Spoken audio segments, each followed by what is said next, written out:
Hi there, I'm Josslyn Glenn with Muse by Muse, and I'm speaking here with Kimberly Bautista, the Executive Director and founder of Justice for My Sister. Kimberly, Justice for My Sister was recently honored by LA County for its impact, leadership, and skill development training in media. Could you have anticipated 10 years ago that this nonprofit would be met with such notoriety and support? Oh my goodness, Jocelyn, it's so affirming that not only are we getting recognition on that level from the supervisor's office, but also from the council member.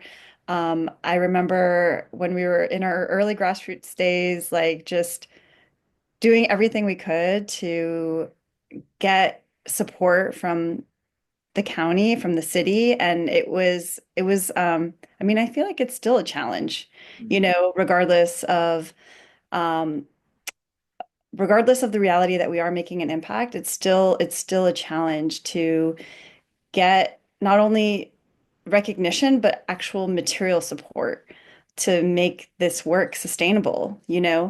And so I feel like we are creating a creative economy here in Los Angeles with independent artists doing what we can with the resources that are available to us.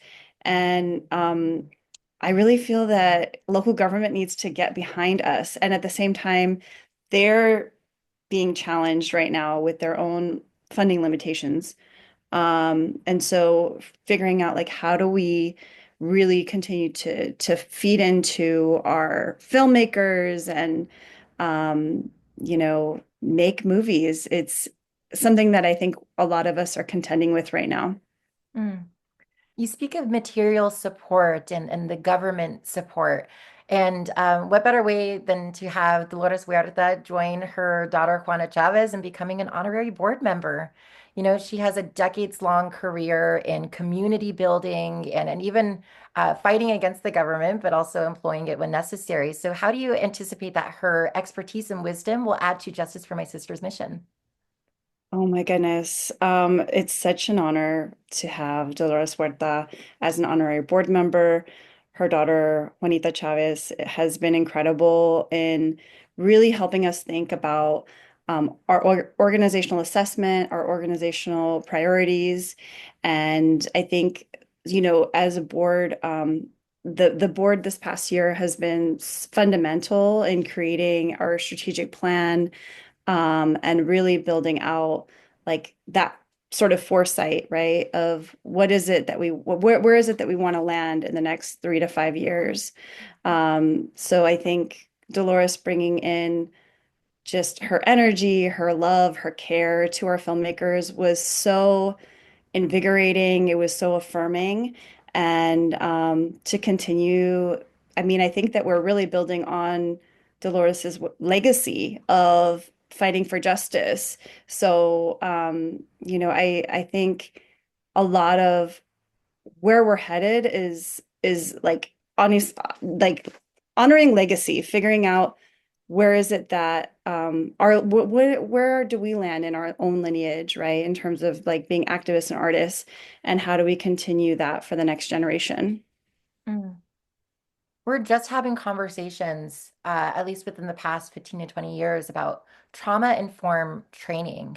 And so can you please walk me through where Justice for My Sister was as a documentary and how you interwove that into a nonprofit and it started to really focus in on trauma-informed training when it comes to Justice for My Sister's programming. So yes, Justice for My Sister started as a documentary. That was something that I started in 2008 as a grad student, and eventually I graduated and continued the film as an individual, as an independent artist, right? And at the time, I was working with embassies to also put together campaigns. And so we were doing a lot of violence prevention work in addition to distributing the film on a local level. So back in 2011, we formed El Colectivo Justicia para mi Hermana, and we were doing a lot of like theater of the oppressed and role play to really figure out like how do we prevent violence against women? How do we both like intervene, but also how do we like reestablish what it means to really have healthy relationships and healthy communication and boundaries? How do we express our needs? How do we really push back on this idea that women should be devalued in our society and that women's labor should be devalued in our society? And how do we break victim blaming? How do we break the cycle of violence from that lens? So, um, from there, I was doing a lot of touring throughout Latin America, and a lot of audience members were hearing the story of Rebecca Unice Perez, whose sister was murdered, and they wanted to talk about their own experiences. Either they had lost a loved one to femicide and they wanted to speak out about it, or they themselves were survivors of sexual assault or domestic violence, and they wanted to break the silence because silence is what keeps us trapped in the cycles of abuse.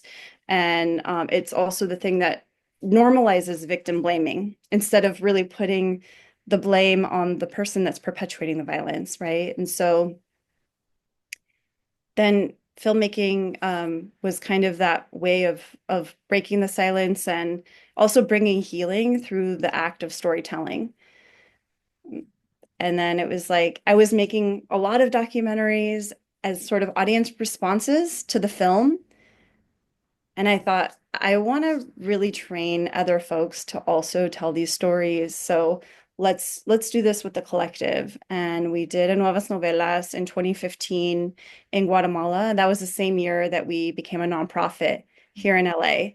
And we had already been doing a lot of organizing here in LA with Corazón del Pueblo, and which now a lot of folks from there are connected to Mercado del Pueblo. And so, again, legacy lineage, right? Like we continue to weave these connections through storytelling, through community building.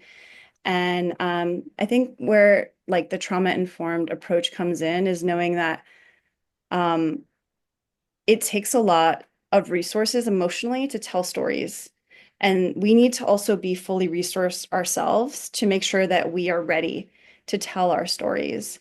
Um, and I think that's where the trauma-informed storytelling comes in. In 2017, we started working with former foster youth Mm. through an initiative with PBS SoCal. And that was when we were at the time working with a lot of survivors of domestic violence and sexual assault through various coalitions. And so we had already been talking about self-care and how do we bring like an evidence-based approach Mm. to the facilitation. And now it was like, okay, how do we also bring that into the actual training of our young filmmakers and ensure that the films themselves are trauma informed? Because we have to ask, like, who are we making films for? If we're making films for other survivors, then it's important that we consider, well, what's the outcome? We want to really tell stories that create space for healing, both in the making and also in the watching. Mm. And that's important. It's vital. I mean, when we see that even crew members are calling out executives, and there are Instagram and Facebook pages dedicated to crews speaking out against higher powers, and that's trauma. But moving on, I mean, Justice for My Sister offers an array of programs, including the PA Credential Program, the BIPOC Sci-Fi Screenwriters Lab, Teen and Healthy Relationships Program, and even a music video launch pad.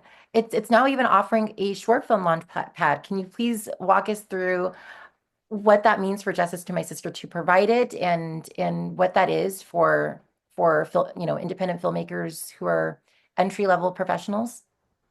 Absolutely. Yeah. I mean, that's been pretty much the genesis, right? We started as focused on, really high school, both high school and like young adults, right?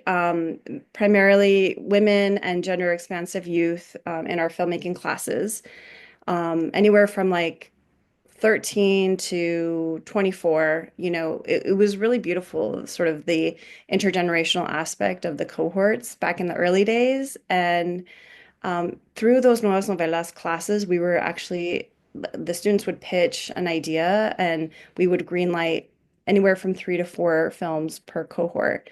And so we're doing that again this time with the short film launchpad, but now it's with sizable budgets. We're still fundraising. Our hope is that we can greenlight anywhere from 2 to 3 films. At this point, we have enough money to greenlight one coming up through the short film launchpad. So um, I think the other critical like genesis of this was like the music video launchpad, right? So last year we were able to put together small budgets of $2,000 for our filmmakers to go and do a 1 day shoot, and they worked closely with music artists.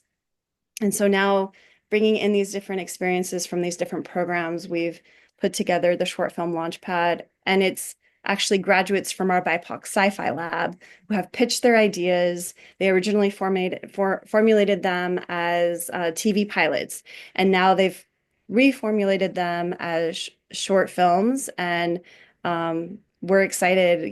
We had a short film, we had the pitch forum on the day of the film festival, and now we're in final selection. We did announce the 7 semifinalists from the pitch forum during the festival, which was super exciting. Yeah, I'm really grateful. What does the next 10 years look like for Justice for My Sister as a nonprofit?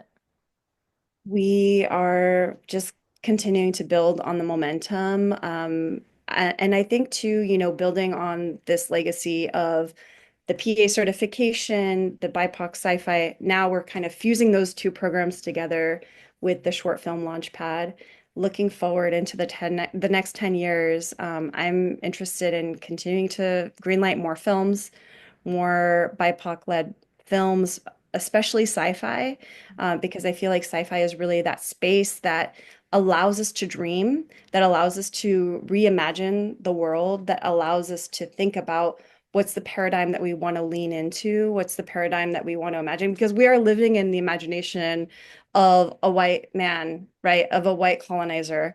And so how can we break those paradigms through our own narratives, through our own stories? Mm. Well, congratulations on the 10-year celebration. Thank you so much for taking the time out of your day to speak with me, and I hope you have a good one. Thank you, Jocelyn. I hope you have a good one too. Thank you for having me.